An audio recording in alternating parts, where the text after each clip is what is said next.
नवरात्रि की अनसुनी कथा। माँ दुर्गा का गुप्त नवम रूप, वह चमत्कार जो दुनिया से छुपा रहा।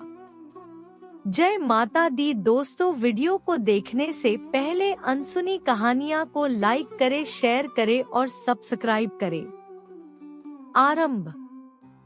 बहुत समय पहले की बात है। हिमालय की गोद में बसा एक छोटा सा गांव था, आनंदपुर। यह गांव अपनी नवरात्रि की भव्य पूजा के लिए पूरे क्षेत्र में प्रसिद्ध था। हर साल नवरात्रि पर यहाँ दूर दूर से लोग आते, माता के 9 रूपों की आराधना करते और अपनी मनोकामनाएं पूर्ण करते। लेकिन इस गांव के उत्तर दिशा में एक घना और रहस्यमय जंगल था। उस जंगल के बारे में लोगों का मानना था कि वहां माँ दुर्गा का एक ऐसा रूप निवास करता है जो सामान्य मनुष्यों को दिखाई नहीं देता। लोग इसे नवम रहस्य रूप कहते थे।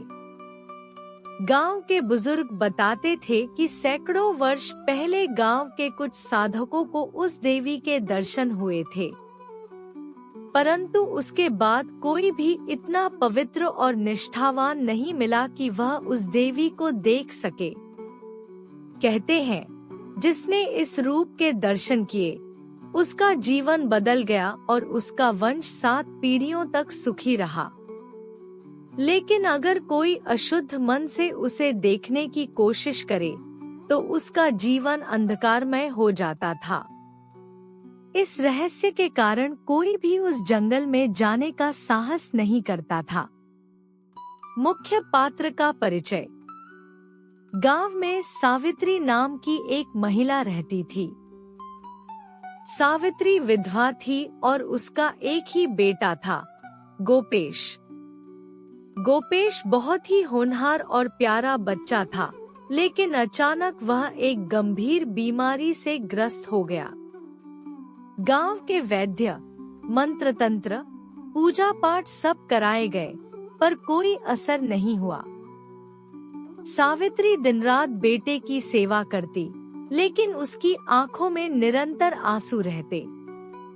एक दिन गांव की वृद्धा महिला ने उससे कहा, सावित्री, जब सब उपाय विफल हो जाए, तब सिर्फ माँ की शरण में जाना चाहिए। नवरात्रि आने वाली है। अगर तुम पूरे 9 दिन माँ की सच्ची भक्ति करोगी, तो चमत्कार अवश्य होगा। इन शब्दों ने सावित्री के मन में आशा जगा दी। उसने माँ के सामने प्रण किया, हे माँ दुर्गा, मैं 9 दिन का कठोर उपवास करूंगी। अगर मेरा बेटा ठीक हो जाए, तो मैं उस गुप्त जंगल में जाकर आपके नवम रूप के दर्शन करूंगी। पहला चमत्कार। नवरात्रि का पहला दिन आया। सावित्री ने उपवास आरंभ किया। वह सुबह शाम माता की पूजा करती, मंत्रों का जाप करती और बेटे के पास बैठकर रोते रोते सो जाती।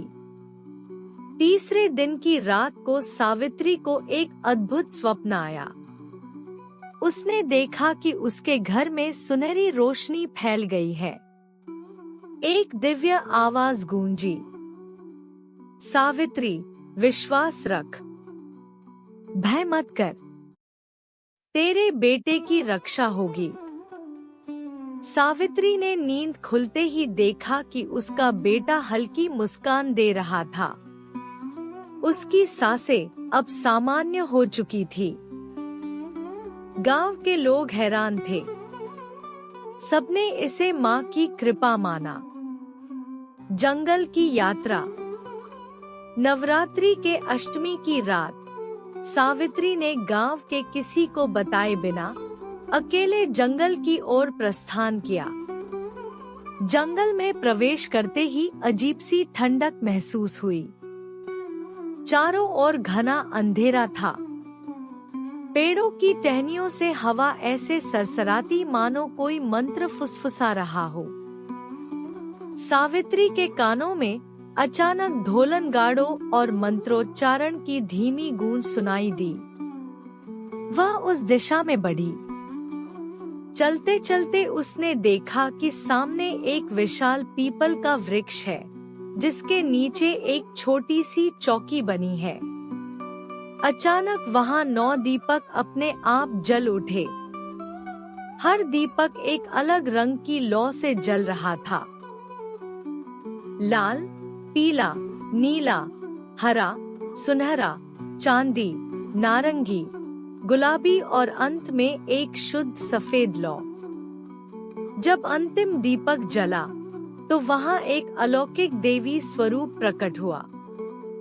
माँ का अद्भुत रूप। उस देवी के 4 हाथ थे। पहले हाथ में अमृत कलश था, दूसरे में त्रिशूल, तीसरे में कमल और चौथे में सुनहरी माला।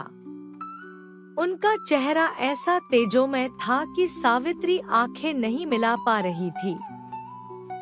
देवी ने कोमल स्वर में कहा, सावित्री, तू ही वह भक्त है जिसकी भक्ति ने मुझे प्रकट होने को बाध्य किया।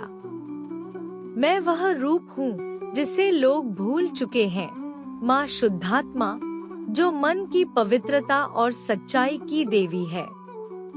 मैं तभी प्रकट होती हूँ जब किसी का हृदय निर्मल हो। सावित्री रोते हुए बोली, हे माँ, मैंने अपने बेटे के लिए प्रार्थना की थी, अब आप उसे सुरक्षित रखें। माँ मुस्कुराई और बोली, तेरा बेटा अब कभी बीमार नहीं होगा, लेकिन यह दीपक तू अपने गांव में ले जा। हर नवरात्रि इसे जलाना। इससे न केवल तेरे घर बल्कि पूरे गांव की रक्षा होगी। गांव की परिवर्तन यात्रा। सावित्री ने जैसे ही दीपक उठाया, पूरा जंगल प्रकाशमय हो गया। पेड़ पौधे झूमने लगे और घंटियों की ध्वनि सुनाई दी। अचानक माँ का स्वरूप और बाकी 8 दीपक धीरे धीरे विलीन हो गए। सावित्री गांव लौटी और उसने यह दीपक अपने आंगन में स्थापित किया। नवरात्रि की नवमी के दिन जब उसने दीपक जलाया, गांव में एक अद्भुत परिवर्तन हुआ। बीमार लोग ठीक हो गए, फसलें अचानक हरी भरी हो गईं, और गांव के झगड़े फसाद समाप्त हो गए। अंतिम रहस्य और संदेश। तभी गांव के बुजुर्गों ने घोषणा की, अब हर साल नवरात्रि पर यह दीपक यहाँ जलेगा, लेकिन इसे केवल वही देख सकता है जिसका मन पूरी तरह निर्मल हो, अन्यथा उसके जीवन में अंधकार फैल जाएगा। तब से यह परंपरा आनंदपुर गांव में चलती आ रही है। यह दीपक आज भी वहां जलता है, लेकिन केवल कुछ ही भाग्यशाली लोग इसे देख पाते हैं। संदेश। यह कहानी हमें यह सिखाती है कि माँ की सच्ची भक्ति केवल व्रत और अनुष्ठान से नहीं, बल्कि पवित्र मन और निस्वार्थ भाव से होती है। जब हमारा मन निर्मल होगा, तभी हम माँ के वास्तविक रूप का अनुभव कर पाएंगे।